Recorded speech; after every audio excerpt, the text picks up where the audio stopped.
Hello friends, आज की हमारी कहानी है एक कहानी तेरी मेरी भाग 35। इस भाग को समझने के लिए इससे पहले के सभी भाग अवश्य पढ़ें। शिवी धीरे से नम आवाज में बोला, माँ हमेशा माफ कर देती थी, दी भी कर देती हैं। ये सुनकर जगदीश जी खुद को संभाल नहीं पाए थे। तभी उनकी आंखों से आंसू बह गए थे। ये देखकर रमेश जी की आंखें भी भर आई तो वहीं सब हैरान थे। शिवी अब भी बच्चों की तरह घुटनों पर नजरें झुकाए बैठा था। जगदीश जी ने खुद को संभाला और उन आंसुओं को झट से पोंछ लिया। वो शिवी को देखकर बिना किसी भाव के बोले, हमें ऑफिस जाना है, सामने से हटो। पर शिवी नहीं हटा। वो यूं ही बैठा रहा और बोला, नहीं शिवी।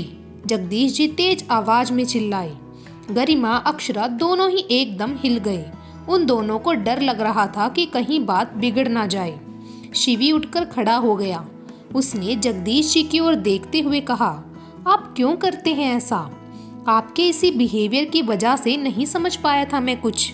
पापा, आप जानते हैं कि ये सब जो किया वो गलती थी, गलत फहमी थी, तो प्लीज अब बस कीजिए। जगदीश जी फिर कमजोर पड़ने लगे तो रमेश जी ने शिवी को देखकर हाँ में गर्दन हिलाई। शिवी ने फिर कहा, आप अकेले नहीं हैं, आपका पूरा परिवार है, सब है आपके साथ। फिर भी आप खुद को इतना अकेला क्यों रखते हैं? जगदीश जी ने कुछ नहीं कहा। गरिमा की आंखों से भी आंसू बह गए। वो नम आवाज में बोली, हाँ पापा, आप हम सबसे इतना दूर क्यों हो रहे हैं? कामिनी जी ने नम आंखों से रमेश जी की ओर देखा तो उन्होंने भी पलकें झपका दी। शिवी ने जगदीश जी का हाथ पकड़ा। वो थोड़ी धीमी सी आवाज में बोला, माँ नहीं थी इसीलिए वो दूर हुई हमसे, पर आप हमारे साथ होकर भी इतना दूर थे कि हम समझ ही नहीं पाए आपको। जगदीश जी ने शिवी की ओर देखकर कहा, हम जानते हैं गलती तुम्हारी नहीं है, तुम्हें माफी मांगने की जरूरत नहीं है। शिवी इतना सुनते ही उनके गले लग गया। ये देखकर सब खुश हो गई और सबसे ज्यादा खुश थी गरिमा। आज सब ठीक हो चुका था, पूरा मल्होत्रा परिवार खुश था।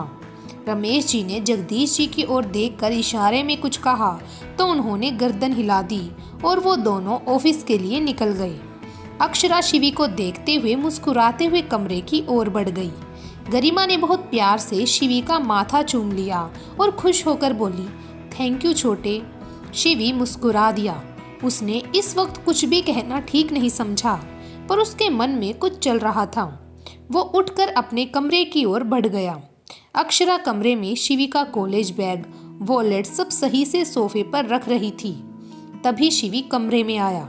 अक्षरा ने ज्यादा ध्यान नहीं दिया। उसे पता नहीं चला कि शिवी कमरे में आ चुका था। अपने में ही अक्षरा मुस्कुराकर बोली, सब कितना सही चल रहा है, सब कुछ धीरे धीरे सही होता जा रहा है, काश सब ऐसे ही रहे। शिवी उसकी बात सुनकर मुस्कुरा उठा। वो आहिस्ता कदमों से अक्षरा के पास आया। उसके पास आते ही शिवी ने धीरे से उसे पीछे से अपनी बाहों में भर लिया। अक्षरा ऐसे अचानक शिवी के करीब आने से घबरा गई, पर शिवी का एहसास होते ही वो शांत हो चुकी थी। अपनी गर्दन पर शिवी की सांसों का ताप महसूस होने पर अक्षरा अपना चेहरा घुमाने लगी। उसने जैसे ही चेहरा घुमाया, शिवी के होंठ उसके गालों पर आ गई। अक्षरा एकदम शांत पड़ गई। उसने तुरंत अपना चेहरा झुका लिया। शिवी मुस्कुराता हुआ ये सब देख रहा था। उसने अक्षरा के कान के पास होठ रखे और फुसफुसाते हुए बोला, मेरे साथ पूरी जिंदगी बिता सकती हो, तुमने खुद कहा था, तो हमेशा ऐसे ही इतना डरती रहोगी? शिवी की सांसों की तपिश अक्षरा अपने गर्दन पर महसूस कर रही थी। उसने धीरे से कहा, हम कहाँ डर रहे हैं? तो ये तुम्हारी धड़कनें इतना तेज क्यों चल रही हैं? शिवी ने अक्षरा के कान के पास ही कहा। अक्षरा ने आंखें मूंद ली। वो खुद को अपनी धड़कनों को काबू नहीं कर पा रही थी। शिवी ने अक्षरा की गर्दन पर अपने होंठ रख दिए। उसने धीरे से उसे किस किया और फिर उसके कानों के पास ही सर्द आवाज में बोला, अभी तक बताया नहीं तुमने? क्या? अपनी आंखें बंद किए हुए ही अक्षरा ने कहा। शिवी ने उसे अपनी बाहों में कस लिया और धीमे से बोला, प्यार का मतलब नहीं समझती तुम, पर तुम्हारे दिल में जो है मुझे वो सुनना है। शिवी की बातें सुनकर अक्षरा की धड़कनें बहुत ज्यादा तेज हो गई। उसका चेहरा शर्म से लाल हो रहा था। शिवी ने आहिस्ता से उसे छोड़ा। अक्षरा ने आंखें खोली और वो चुपचाप कमरे से जाने लगी कि तभी शिवी ने उसकी कलाई पकड़ ली और उसे अपने करीब खींच लिया। अक्षरा शिवी के करीब आ गई। दोनों के बीच कुछ ही फासला था।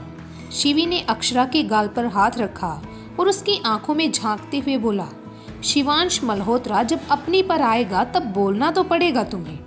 अक्षरा आंखें बड़ी बड़ी करके शिवी को देखने लगी तो शिवी मुस्कुराता हुआ बोला, मेरी हर बात मान जाती हो, ये भी माननी पड़ेगी।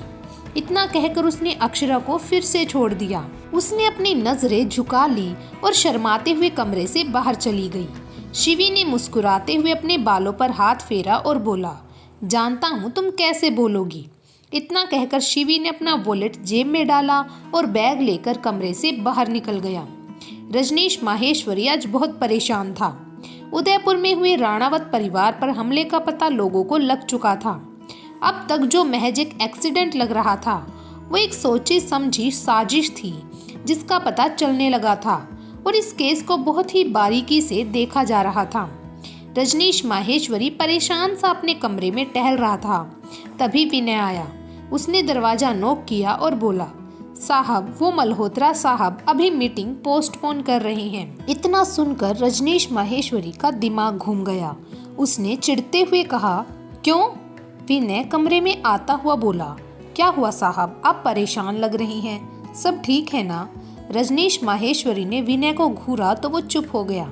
उसने गुस्से से कहा, जाओ जाकर पता करो मीटिंग कैंसिल क्यों हो रही है। विनय मुंह लटकाए कमरे से बाहर चला गया। जगदीश जी अपने कैबिन में बैठे हुए अपने फोन को देख रहे थे, मानो उनको किसी के कॉल का इंतजार था। तभी उनका फोन बजने लगा। उन्होंने कॉल रिसीव करते ही कहा, क्या हाल है माहेश्वरी साहब के? बहुत बौखलाया हुआ है। तो जरा बौखलाने दो। इस बौखलाहट में ही बस एक बाजी में इसका खेल खत्म हो जाएगा। अभी आज पूरा दिन उसे खुद में उलझे रहने दो। जगदीश जी ने कहा और कॉल कट कर दिया। इधर अक्षरा कमरे में बैठी हुई थी। बार बार उसे शिवी की कही बातें याद आ रही थी, जो सोचकर वो अपने आप में ही मुस्कुराए जा रही थी। तभी गरिमा उसके कमरे में आई। अक्षरा को यूं मुस्कुराता देखकर गरिमा के चेहरे पर भी मुस्कुराहट आ गई।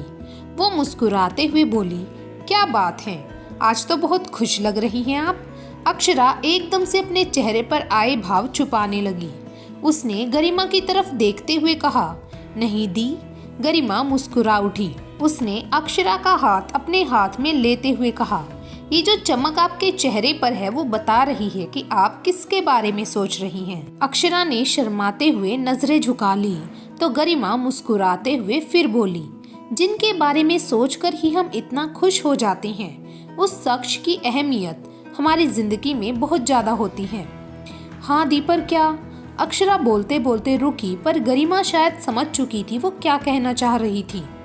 तो उसने अक्षरा को समझाते हुए कहा, पता है हम खुद नहीं समझ पाते कोई हमारी जिंदगी में किस मायने से अहमियत रखता है। हर शख्स के लिए दिल में जिंदगी में एक अलग अलग जगह होती है। वो जगह क्या है ये समझ आने में वक्त लगता है, पर जब समझ आ जाए तो हमें उसे बता देना चाहिए, क्योंकि कभी कभी महज चुप रहने के कारण हम एक बहुत खूबसूरत रिश्ते को खो देते हैं। अक्षरा बहुत गौर से गरिमा की बात सुनकर सोचने लगी। शायद इस ना बोलने के कारण ही शिवी और उसके बीच इतनी उलझने बढ़ी। कुछ देर बाद गरिमा ने अक्षरा से बात की और वो उठकर चली गई। रात को अक्षरा जब कमरे में आई, उसकी नजरें कमरे पर थम गई। वो एकटक उस कमरे को देख रही थी। लाइट्स डेकोरेशन के कारण पूरा कमरा बहुत सुंदर लग रहा था। बस हल्की लाइटनिंग रेड रोजेस टेबल पर थे और उन पर कैंडल्स रखी थी। पूरे कमरे में रोजेस और कैंडल्स की खुशबू आ रही थी। अक्षरा अब भी वो सब देख रही थी और शिवी एकटक उसे देख रहा था। उसने धीरे से कहा, मतलब तुम्हारी पसंद अब भी वही है? अक्षरा के कानों में जैसे ही शिवी की आवाज गई, अक्षरा ने शांत सी आवाज में कहा, हमारी पसंद तो हमेशा से वही है, पर समझकर भी आप समझ ही नहीं पाए। अक्षरा अब भी शांत सी खड़ी सब डेकोरेशन देख रही थी। उसके चेहरे पर हल्की मुस्कुराहट आ गई। तभी अक्षरा को अपने कान के पास शिवी की सांसें महसूस हुई। उसने जैसे ही नजरें घुमाई, वहां शिवी खड़ा था। उसको देखते ही फिर अक्षरा का दिल धड़क उठा।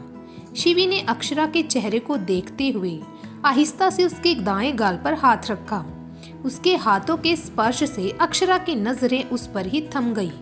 तो वहीं शिवी भी एकटक अक्षरा को ही देख रहा था।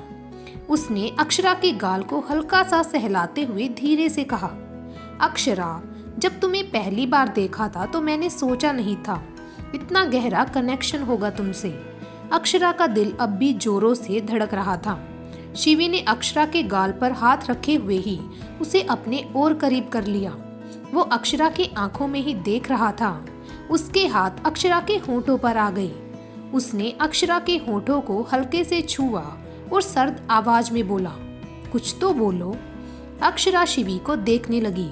उसे समझ नहीं आ रहा था वो कैसे अपनी धड़कनों को काबू में करे। उसने अटकते हुए कहा, हमने कहा तो था। क्या कहा था?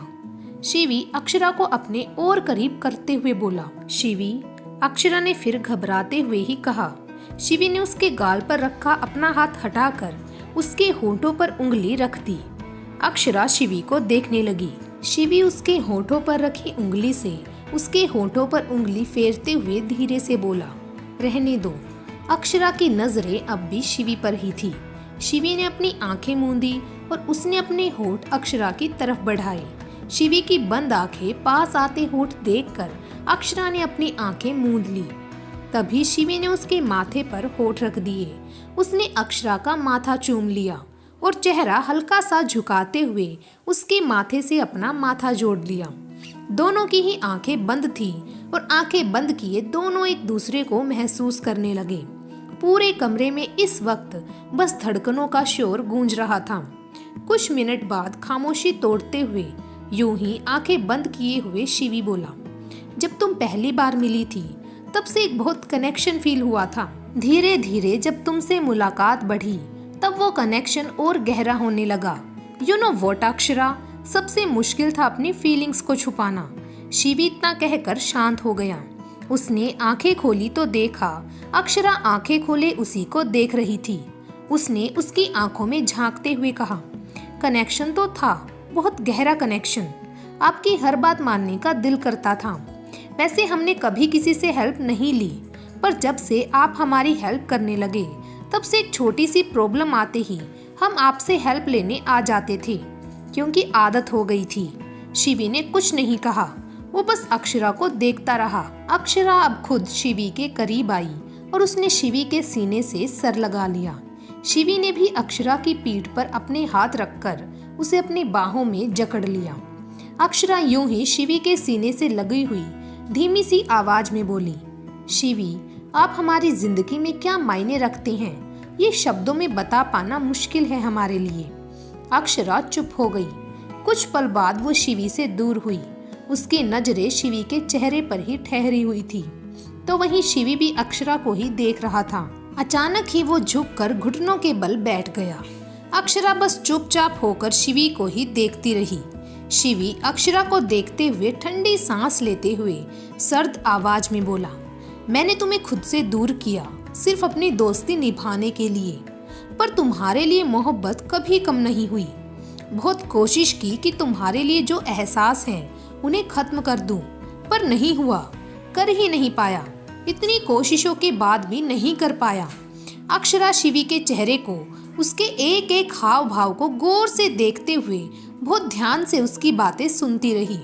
शिवी एक पल शांत रहने के बाद फिर बोला, यू नो व्हाट, तुमसे दूर रहने के लिए विराट से भी थोड़ा दूर हो गया। वो अगर मुझे समझ लेता तो। अक्षरा, आई नो मैंने जो किया वो करना शायद गलत था, सब कुछ उलझ गया, पर सच में वो करना बहुत मुश्किल था मेरे लिए। बहुत तकलीफ हुई थी मुझे। मैं ये एक्सेप्ट करने लगा था कि तुम मेरी नहीं हो, पर फिर तुम्हारे लिए जो एहसास थे वो नहीं बदल पा रहे थे। शिवी, अक्षरा ने धीरे से कहा कि शिवी ने गहराई सी आवाज में कहा, I really love you a lot. एक पल को खामोशी छा गई। अक्षरा का दिल रोलर कोस्टर की तरह ऊपर नीचे होने लगा। शिवी की नजरें अब भी अक्षरा पर ही थी। अब वो एकदम शांत हो गया। अक्षरा झुककर शिवी के एकदम पास आकर बैठ गई। शिवी की नजरें अब भी उस पर ही थी। अक्षरा भी शिवी को ही देख रही थी। उसने शिवी को देखते हुए ही शांत सी आवाज में कहा, शिवी हम नहीं समझ पाते थे कुछ, पर आपके लिए हमारे दिल में एक बहुत खास जगह थी, हमेशा से। अब तक हमने कुछ नहीं कहा था। उस दिन भी यही कहा कि हमें नहीं पता क्या है, पर आज कहते हैं। इतना बोलकर अक्षरा चुप हो गई। शिवी ने अक्षरा की ये बात सुनकर उसका चेहरा अपने दोनों हाथों में भरते हुए अपने करीब कर लिया। अक्षरा ने एक लंबी सांस ली और ठंडी आवाज में कहा, हम भी आपसे बहुत प्यार करते हैं। शिवी बस शांत सा उसे देखता रहा। अक्षरा की नजरें भी शिवी के चेहरे पर ही थी। उसने अपना चेहरा हल्का सा ऊपर उठाया और शिवी के गाल पर किस कर दिया। शिवी की आंखें बंद हो गई। अक्षरा फिर आकर उससे लिपट गई। उसने टाइटली शिवी को हक कर लिया। शिवी के हाथ भी अक्षरा की कमर पर आ गई। इधर रजनीश माहेश्वरी ने जगदीश जी को कॉल किया। कॉल रिसीव होते ही वो बोला, प्रणाम मल्होत्रा साहब, और कैसे हैं आप बताइए। जगदीश जी ने बात टाल दी। माहेश्वरी को कुछ समझ नहीं आया और वो मुस्कुराता हुआ बोला, अरे हम तो बिल्कुल ठीक हैं, आपने बताया नहीं आपके क्या हाल हैं। जगदीश जी ने जैसे ही ये सुना वो मुस्कुराने लगे। यही तो वो चाहते थे। उन्होंने अपने पास खड़े रमेश जी की ओर देखा और मुस्कुरा दिए। फिर थोड़ा उदास सी आवाज में बोले, क्या बताएं, हाल कुछ बेहाल होता जा रहा है। अरे बताइए तो, आपकी समस्या का समाधान क्या पता हमारे पास हो। रजनीश माहेश्वरी ने कहा। जगदीश जी अब अपनी बात रखते हुए बोले, सिंह परिवार के बारे में तो आप जानते ही होंगे, उन्होंने ही परेशान कर रखा है, थोड़ी दिक्कत है। रजनीश माहेश्वरी के चेहरे पर कुटिल मुस्कुराहट आ गई। उसे इस समय बस उस डील को हासिल करना था ताकि उसका मुनाफा बढ़ सके और वो अपनी कंपनी को ठीक से चलाकर यहीं बस सके। उसने रोबदार सी आवाज में कहा, चिंता ना करें मल्होत्रा साहब, हम हैं ना, ऐसे परिवारों को ठीक करना बखूबी जानते हैं। मिलिए, कल विस्तार से बताते हैं। ये सुनते ही जगदीश जी के चेहरे पर भी बड़ी सी मुस्कुराहट आ गई। वो मुस्कुराते हुए बोले, जरूर, कल की मुलाकात यादगार रहेगी। कुछ मिनट बाद जगदीश जी ने कॉल कट कर दिया। तभी रमेश जी बोले, भैया क्या कहा उसने, क्या आपने जो सोचा था वो होगा। जगदीश जी ने रमेश जी के कंधे पर हाथ रखा और मुस्कुराते हुए बोले, रमेश, बाबूजी हमेशा कहते थे, अगर हमारा ध्यान एक चीज पर लगा रहता है तो बाकी चीजें हम नजरअंदाज करने लगते हैं और इसी का फायदा हमारे दुश्मन उठाते हैं। ये सुनकर रमेश जी के चेहरे पर भी एक मुस्कुराहट आ गई। इससे आगे की कहानी जारी रहेगी भाग नंबर 36 में। Thank you.